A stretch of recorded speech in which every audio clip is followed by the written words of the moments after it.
Hola, muy buenas a todos y a todas, bienvenidos y bienvenidas a un nuevo video. Hoy vamos a estar hablando del yo y la autorregulación, obviamente en el contexto de los videos anteriores siguiendo este libro. Así que empecemos.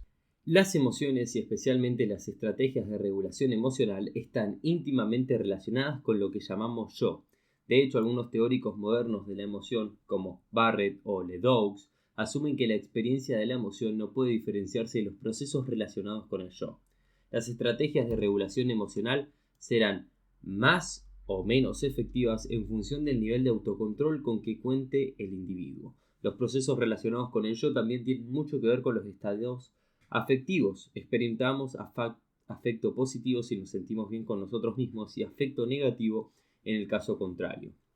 Esto exige autoconciencia, autoconocimiento, la capacidad de cambiar de punto de vista y la capacidad de reflexionar acerca de uno mismo. ¿A qué llamamos yo? ¿Hay un único yo o hay yoes diversos y distintos en función del contexto situacional del resto de las personas y de la historia personal? ¿Qué es la conciencia y qué son la autoconciencia y el autoconocimiento? ¿Por qué estos constructos están tan relacionados con las emociones? ¿Y cómo podemos mejorar la práctica clínica a partir de estos procesos basados en el yo? Así que con este video vamos a dar algunas respuestas a estas preguntas. La estructura del yo. William James dedicó todo un capítulo de su libro Principios de Psicología a la cuestión del yo. Empezó su explicación con la observación de que el proceso del autoconocimiento implica que el yo es tanto objeto como sujeto, es decir, debe conocerse y a la vez conoce, es decir, es el que sabe. Se refirió a estos aspectos diferenciando con el mí, objeto que es aspecto que es conocido, y el yo, el sujeto que es aspecto que conoce. Para ampliar esta distinción, James identificó varias características del yo y de las partes o constituyentes del mí. Las características del yo serían el autoconocimiento, o sea, la identificación de los propios estados internos, necesidades, pensamientos y emociones, la agencia personal, la sensación de ser responsable de las propias acciones y pensamientos, la continuidad, la sensación de que se es la misma persona a lo largo del tiempo, y la coherencia, que tiene que ver con la sensación del que yo es una unidad estable, única y coherente. Los constituyentes del mí incluye el mí material, el mí social, el mí espiritual. El cuerpo, la ropa y lo que poseemos son ejemplos de mí material. El mí social está determinado por el reconocimiento que recibimos de nuestros iguales. Como hay una multitud de grupos sociales diferentes y de personas asociadas a personas, James asumió que existen también una multitud de mí sociales distintos. Para terminar, el mí espiritual está determinado por las creencias metafísicas y la relación de cada uno con Dios. James otorgó distintos valores a estos mí y los ordenó jerárquicamente. El mí material está en la base, el mí espiritual en la cúspide y el mí social está en el centro. Después de James, muchos autores influyentes exploraron la estructura y las características del yo.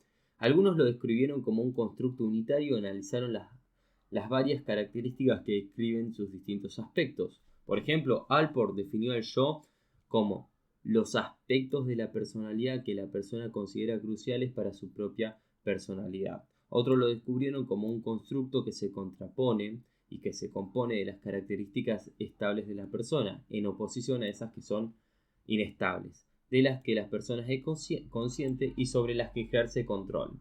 Coley definió al yo como todas las características asociadas a los pronombres de la primera persona. Yo soy. Asumía que la persona se percibe a sí misma como tal y como la perciben los demás y llamó a esa percepción yo espejo. Por lo tanto, cada persona se compone de tantos yoes como personas significativas existan en su vida social. Esta postura otorga más importancia a la conciencia social, o sea, a la conciencia de los demás y de la sociedad, que a la autoconciencia o conciencia personal. La conciencia social implica ser consciente de que mis reacciones y de que las reacciones de los demás determinan el significado de la conducta de una persona. Del mismo modo, Mead y Sarvin propusieron que la persona cuenta con tantos yoes como funciones sociales desempeña. Sarvin añadió que todos los poseemos varios yoes empíricos, que se corresponden con los distintos roles sociales que se espera que ocupemos. El ego puro es un corte transversal de los distintos yoes empíricos. Schergen afirmó que poseemos múltiples yoes que se corresponden con nuestras múltiples identificaciones sociales. Para resumir esta breve revisión histórica, por lo general, el yo se entiende como un constructo multidimensional que se compone de autoevaluaciones globales y específicas representadas en formas de esquemas y estructuras jerárquicas y dinámicas. Autoconocimiento. El autoconocimiento, o sea, ser consciente de esa propia existencia, no es exclusivo de los seres humanos y está estrechamente relacionado con la empatía y con la inteligencia social, evidentemente también en algunos primates no humanos como los chimpancés. El término inteligencia social hace referencia a las maniobras competitivas que se llevan a cabo para acceder a los recursos escasos usando la estructura social. Esta postura se basa en estudios de laboratorio en que los primates parecen ser mucho más inteligentes de lo que necesitarían para resolver problemas cotidianos a que se enfrentan en la naturaleza, como encontrar comida y protegerse de los depredadores. Por lo tanto, se planteó la hipótesis de que la fuerza impulsora tras la evolución de la inteligencia de los primates no fue reconocer, memorizar y procesar habilidades concretas. Por el contrario, lo que exigía una mayor capacidad mental era la posibilidad de reconocer a los miembros del propio grupo social, engañarse mutuamente, mantener relaciones, etc. El reconocimiento de que es adaptativo de los miembros de una especie sean capaces de predecir y de manipular la mente de otros miembros, junto a la evidencia empírica obtenida en las observaciones de campo de primates no humanos, llevaron a la hipótesis de la inteligencia social y al concepto de la teoría de la mente. Los estudios observacionales sobre chimpancéses y babuinos que identificaron conductas que indicaban engaños tácticos corroboraron este concepto. Un ejemplo de dichas conductas es el caso de un babuino macho joven que distrajo mediante el engaño a un macho dominante más grande para evitar un enfrentamiento. Aunque no había ningún depredador cerca, el macho joven fingió que había detectado un gran peligro con un gesto característico, consistente en alzarse sobre las patas traseras y mirar atentamente a lo lejos. Como resultado, el macho dominante detuvo su ataque y se preparó para enfrentarse a un depredador que no llegaría jamás. Estas observaciones plantean preguntas importantes acerca de que el yo sea exclusivo de los seres humanos, porque sugieren que el autoconocimiento existe también en primates no humanos. Por ejemplo, los chimpancéses aprenden espontáneamente a usar espejos para examinar partes de su cuerpo que antes no habían tenido la oportunidad de observar, como su propia cara, dientes o ano. Y también se ha visto de que los chimpancéses son capaces de reconocer su propio reflejo. Además de los seres humanos, solo algunas especies de primates, o sea, chimpancéses, orangutanes y algunos otros, comparten la habilidad de reconocerse a sí mismos en un espejo. La autoconciencia es un constructo estrechamente relacionado con el autoconocimiento y por lo general se cree que además de conocimiento incluye atención y control. Algunos autores insisten en la importancia de diferenciar entre la autodescripción y la autoevaluación de los aspectos públicos y privados de la autoconciencia. Por ejemplo, las autoevaluaciones son un juicio acerca de la propia competencia o idoneidad y poder hacer una referencia tanto como aspectos privados. Por ejemplo, me irrito con facilidad como públicos. Tengo un cabello bonito, del yo. Del mismo modo, las autoafirmaciones pueden tanto eludir a características privadas, los aspectos relacionados con la autoconciencia privada, como públicas, los aspectos relacionados con la autoconciencia pública de la persona. Las personas suelen basar su autoestima en parte en sus roles sociales y en las relaciones que mantienen con otras personas, y las percepciones y las opiniones de las demás en relación con uno mismo son determinantes importantes del autoconcepto. Por lo tanto, el autoconcepto incluye, como mínimo, juicios acerca de la competencia personal, del aspecto físico y de las características de la personalidad que pueden tener o no relevancia social. Las técnicas para determinar la autoevaluación han recurrido fundamentalmente a autoinformes que requieren que la persona indique si se ve a sí misma de forma positiva o negativa en distintos ámbitos. Las metodologías que se centran en la autodescripción piden a los sujetos que se definan la respuesta de ¿quién soy?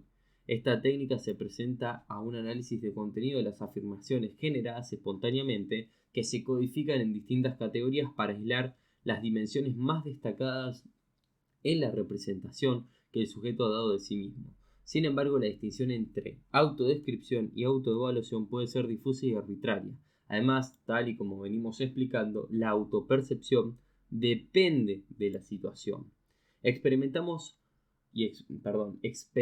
previos acerca de la autopercepción han usado espejos para aumentar la atención centrada en uno mismo. Por ejemplo, nosotros hemos usado la manipulación de espejos combinada con una técnica de autoinforme de respuesta obligada para investigar el efecto diferencial que la atención aumentada sobre uno mismo ejerce sobre esa autopercepción y la autoevaluación en un grupo de alumnos universitarios. Este estudio pedimos a los participantes que anotaran 3 aspectos positivos y 3 aspectos negativos de sí mismos. Antes de completar la tarea, la mitad de los participantes permanecieron sentados ante un espejo grande durante 5 minutos. Las autoafirmaciones de los alumnos se clasificaron en las categorías siguientes: aspecto físico, competencia, características de la personalidad con relevancia social, por ejemplo, soy competitivo, soy un buen amigo; características de la personalidad sin relevancia social, por ejemplo, suelo posponer las tareas, soy creativo; y otros, para afirmaciones que no encajaban en ninguna de las categorías anteriores. Los resultados demostraron que la presencia de un espejo ejerce un efecto moderador sobre la autoevaluación, que lleva a hacer más afirmaciones públicas y menos afirmaciones autocríticas acerca del aspecto privado de la personalidad. El desarrollo del yo. Los seres humanos aprenden a reconocerse en un espejo entre los 18 y los 24 meses. Este también es el momento en que los niños establecen relaciones entre los objetos y los acontecimientos que lo rodean y construyen esquemas cognitivos. Por lo tanto, es posible que la contingencia entre las acciones del yo, o sea, la conducta del niño, y las imágenes reflejadas en el espejo, active la formación de una relación de equivalencia entre la autorrepresentación interna de la persona y los estímulos externos vistos en el espejo, o sea, la conducta del niño reflejada en ese espejo. El concepto social adquiere especial importancia para el desarrollo del yo entre los 3 y los 6 años, cuando evoluciona la regulación social. La regulación social se convierte entonces en un aspecto fundamental de la socialización humana. Es el momento en el que el niño empieza a responder en base a los estados internos de otras personas en lugar de únicamente a sus conductas manifiestas, y también es ahora cuando aprende a relacionarse con el yo presente, o sea, quién soy yo ahora, con el yo pasado, quién era entonces, y con el yo futuro, con el quién seré. El yo y el afecto. La atención centrada en uno mismo se ha descrito como un sesgo cognitivo específico y estrechamente relacionado con el afecto negativo. Una primera revisión de la literatura sugirió que la atención negativa centrada en uno mismo es un factor general de psicopatología en que las clases concretas de información relevante acerca de uno mismo son específicas de trastornos concretos y reflejan los esquemas psicopatológicos particulares de distintos trastornos. Según esta postura, la atención centrada en uno mismo puede ser desadaptativa si la persona es incapaz de centrar la atención en el exterior cuando la situación así lo exige, lo que llevará al ensimismamiento, o sea, una atención excesiva, sostenida e inflexible a los estados internos. Por el contrario, Greenberg afirma que es posible que el modelo de Ingram sobreestime el alcance de la relación entre la atención centrada en uno mismo y distintas patologías, a excepción de la depresión. Esos dos autores proponen que la depresión se asocia específicamente a la atención negativa centrada en uno mismo. Más en concreto, sugieren que la depresión es una consecuencia que siga la pérdida de una fuente importante de autoestima y que lleva a la persona a quedar atrapada en un ciclo autorregulatorio en el que es incapaz de reducir la discrepancia entre el estado real y el estado deseado. El modelo define y defiende que la persona se suma a una pauta de atención interna continuada que la lleva a un afecto y a una autopercepción negativos y una atención preferencial hacia resultados negativos en lugar de hacia los positivos. Una revisión reciente sugiere que la atención al yo interno, o sea, al privado, se asocia más a la depresión y a la ansiedad generalizada, mientras que la atención al yo externo, al público, se asocia más a la ansiedad social. El concepto de atención al yo también es un elemento clave en uno de los primeros modelos de autorregulación. Según este modelo, centrar la atención en uno mismo propicia un proceso de autoevaluación en el que el estado actual de la persona en un ámbito concreto, relevante para ella, se compara con un estándar de dicho ámbito. El modelo afirma que la persona experimentará afecto positivo si la situación actual supera el estándar, mientras que experimentará afecto negativo si la situación actual queda por debajo del mismo. La experiencia del afecto negativo provoca entonces el intento de reducir la discrepancia o de evitar centrar la atención en uno mismo. A partir de este modelo, Carver y Scheyer propusieron que la atención centrada en uno mismo desempeña una función importante en los procesos autorreguladores orientados a la consecución de objetivos, porque permite que la persona reúna información acerca de la discrepancia entre su estado actual y un estándar importante, y que emprenda conductas para reducir dicha discrepancia cuando detecta una discrepancia negativa. El modelo afirma que si el estado actual y el estándar deseado coinciden, la persona pone al fin al proceso regulador. Por el contrario, si el estado actual no alcanza el estándar, la persona entra en un ciclo de conductas y evaluaciones que continuará hasta haber alcanzado el estándar o hasta que la persona concluya que es imposible alcanzarlo. Cuando una persona concluye que la probabilidad de alcanzar el estándar es muy reducida o que el avance hacia el objetivo es demasiado lento, va a experimentar afecto negativo. Obviamente, el yo futuro está íntimamente relacionado con los valores, objetivos e ideales personales.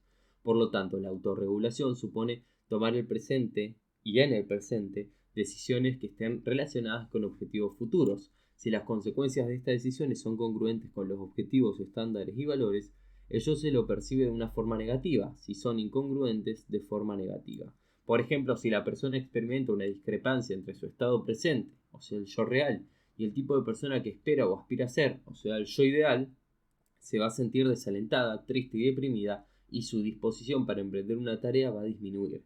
Si experimenta una discrepancia entre su estado actual y la persona que cree que debería ser, o sea, un yo normativo, se preocupa, siente ansiedad y nerviosismo y su implicación y vigilancia en las tareas aumenta. Por el contrario, si se convierte en la persona que quiere ser, va a experimentar un afecto positivo. Por lo tanto, la teoría de la autodiscrepancia de Higgins propone que las emociones no son producto directo de ninguna conducta concreta, sino de la discrepancia percibida entre el estado presente y el estado deseado. Si hay una discrepancia, aparecen pensamientos condicionales. Estos pensamientos condicionales adoptan la forma de frases como si hubiera hecho tal cosa, entonces hubiera pasado tal otra. La tendencia de las personas a imaginar alternativas de la realidad se conoce como el pensamiento contrafactual. Experimentamos afecto cuando detectamos una discrepancia entre un resultado real y un resultado ideal alternativo importante para nosotros. Este contraste afectivo puede dar lugar a un estado de ánimo positivo o negativo en función del tipo de pensamientos contrafactuales. Por ejemplo, si podemos experimentar afecto positivo si imaginamos alternativas menos deseables. Si me hubiera casado con mi primera novia, ahora ya estaríamos divorciados. Este tipo de pensamientos puede ayudar a reducir el afecto negativo o incluso a mantener el afecto positivo. Kendall y Holland introdujeron el término poder del pensamiento no negativo para explicar la ausencia o reducción de pensamientos autorreferenciales negativos. Es más relevante para la psicopatología que la presencia o el aumento de pensamientos positivos. El modelo de los estados mentales, EM, podría ser un método para relacionar los pensamientos negativos y los positivos. Este modelo cuantifica la valencia de los pensamientos relacionados con los pensamientos positivos con P, con la suma de pensamientos positivos y negativos N. Los valores específicos de las proporciones de M se asocian a características concretas de procesamiento de la información. Al principio, Schwartz propuso 5 M distintos en el que el estado cognitivo más adaptativo se reflejaba en un equilibrio entre pensamientos positivos y negativos. Este equilibrio parece estar asociado a una proporción de M de 0,62 o superior. Posteriormente, el mismo Schwartz reformuló el modelo e incluyó 7 categorías cualitativamente diferenciadas. Este modelo revisado, el estado cognitivo más adaptativo se divide en 3 subcategorías: superóptima, óptima y normal. La proporción de EM 0,62 está en la categoría de diálogo de afrontamiento eficaz de este modelo EM revisado o modelo M. El modelo asume que cuanto más se desvíe la proporción de diálogo positivo, más elevado será el grado de psicopatología. Si las cogniciones positivas están extremadamente sobrerepresentadas, se asume que la persona ha dejado de prestar atención a los acontecimientos amenazantes. Un diálogo contradictorio es un estado en el que la información positiva y negativa destacan igual en la mente de la persona y suele estar asociado a los niveles de ansiedad y o depresión. El diálogo de afrontamiento eficaz se asocia a la ansiedad o depresión severas. El monólogo negativo se define como una proporción de M inferior a 0,10.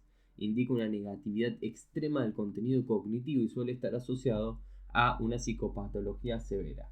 La teoría de la autodeterminación de Ryan y Deci también destaca la sólida relación que existe entre el yo y el afecto. Esta teoría sugiere que contar con una autoconciencia abierta es especialmente beneficioso a la hora de facilitar la elección de conductas congruentes con los valores, necesidades e intereses personales. Por el contrario, el procesamiento automático e inconsciente puede afectar negativamente a la valoración de opciones más congruentes con las necesidades y valores personales. Para ser más precisos, aunque el automatismo ahorra tiempo y libera la mente, que entonces puede dedicarse a tareas más importantes, también puede tener consecuencias negativas si el despliegue de la atención consciente anula las respuestas no deseadas y si dicho despliegue está relacionado con el bienestar en los ámbitos cognitivo, emocional y conductual. Autocontrol. El autocontrol es la capacidad que tiene la persona para controlar las emociones y los impulsos conductuales.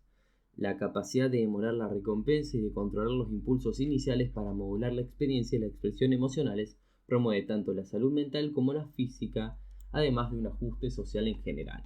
Se ha demostrado que tanto la genética como el ambiente influyen sobre el autocontrol, que se asocia a la función ejecutiva y a la activación de la corteza frontal. Los déficits en autocontrol predicen una muerte temprana.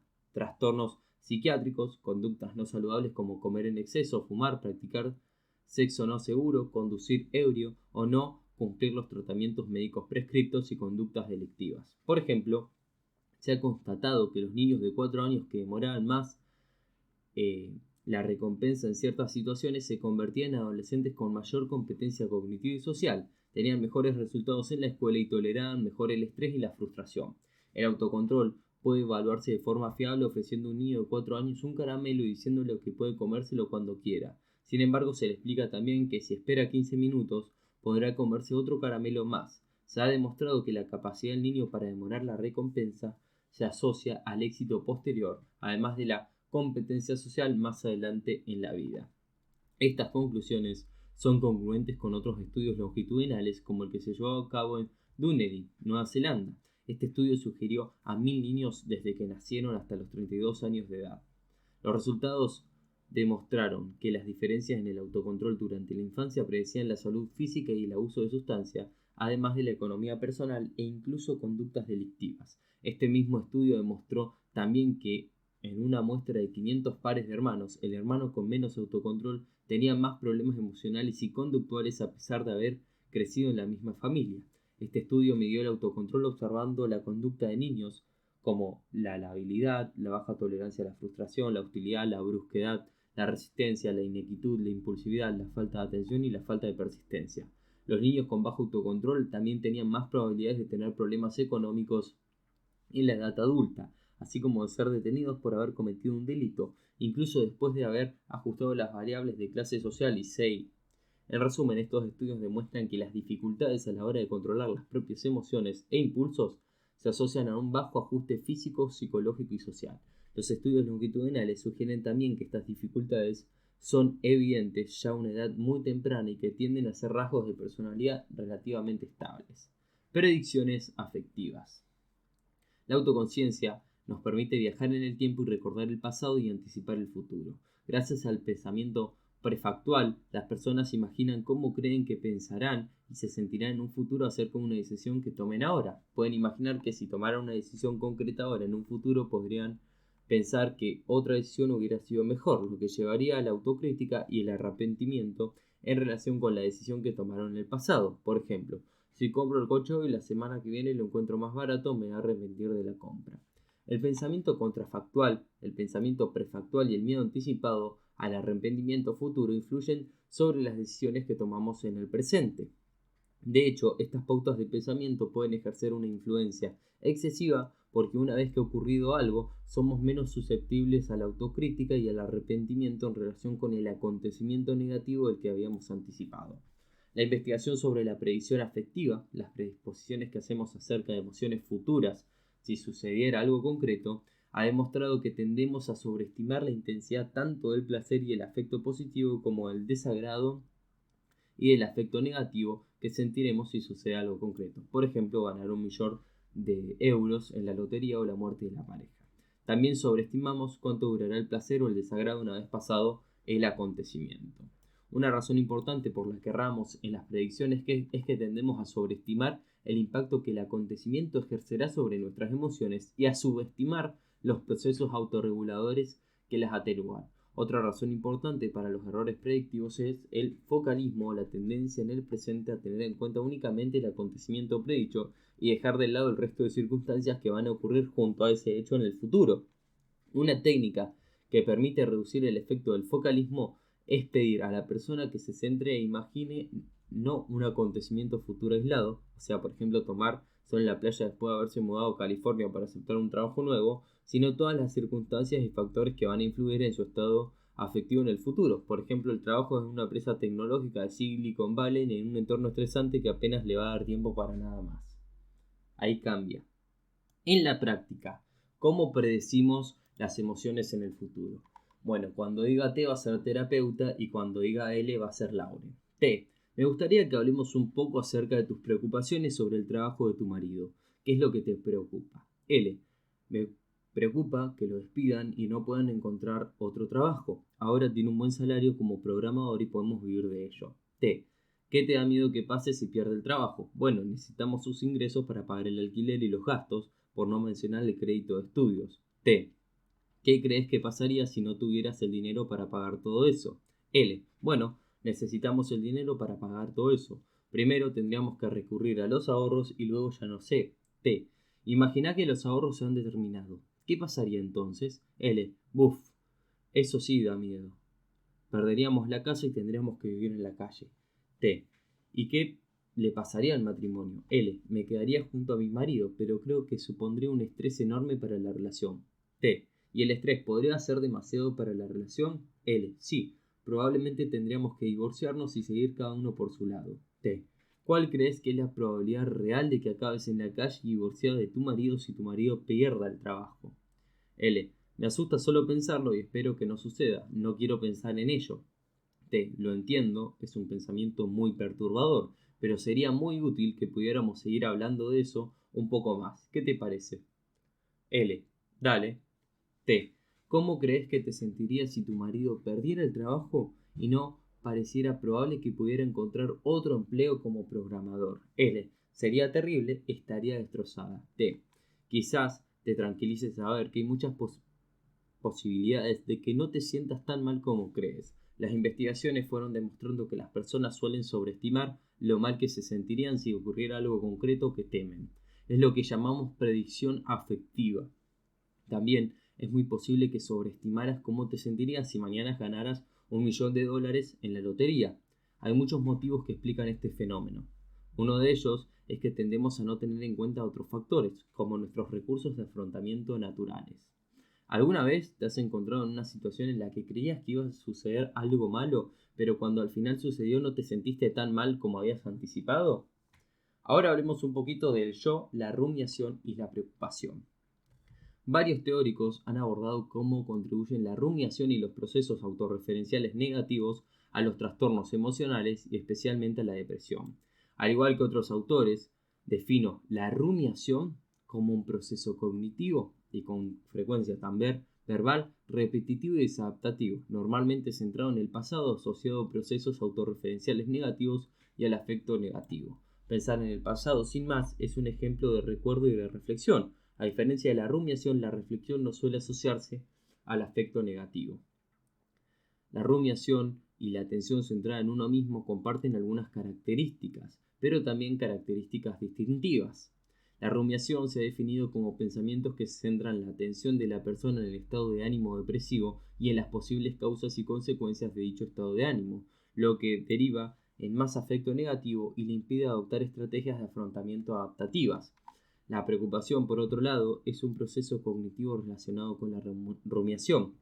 Ambas son estilos de pensamiento repetitivos y estrechamente vinculados. La preocupación se ha estudiado sobre todo en la relación con la ansiedad, mientras que la rumiación se estudió fundamentalmente en el contexto de la depresión. La rumiación se refiere a la tendencia a centrarse en las causas y las consecuencias de los problemas sin pasar activamente a la resolución de dichos problemas. Por el contrario, la preocupación parece ser un intento de prevenir o minimizar los problemas en el futuro y podría actuar como una estrategia cognitiva de evitación para reducir el aspecto negativo asociado a imágenes catastróficas intrusivas. Varios estudios empíricos recientes sustentan esta diferenciación. La preocupación es un proceso cognitivo desadaptativo y orientado al futuro acerca de una amenaza potencial. A medida que la amenaza se vuelve más inminente, la preocupación puede convertirse en ansiedad anticipatoria y luego quizás en miedo y en pánico que se asocian a una mayor activación autónoma.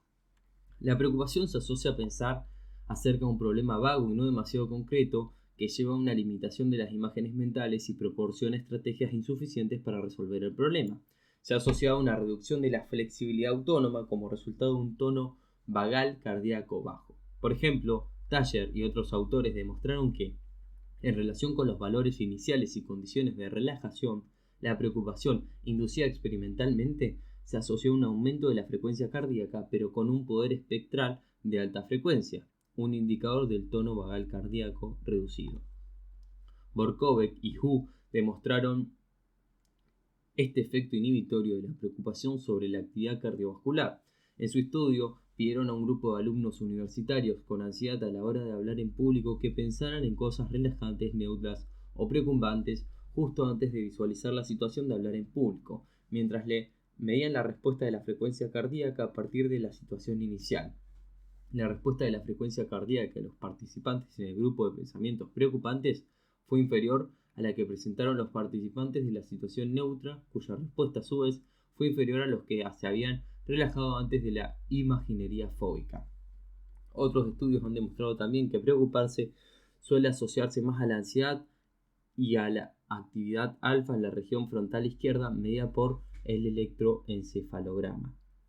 Los estudios que investigan procesos cognitivos suelen diferenciar entre los pensamientos verbales y las imágenes visuales. Al parecer, estos dos fenómenos cognitivos ejercen efectos muy distintos sobre la respuesta psicofisiológica.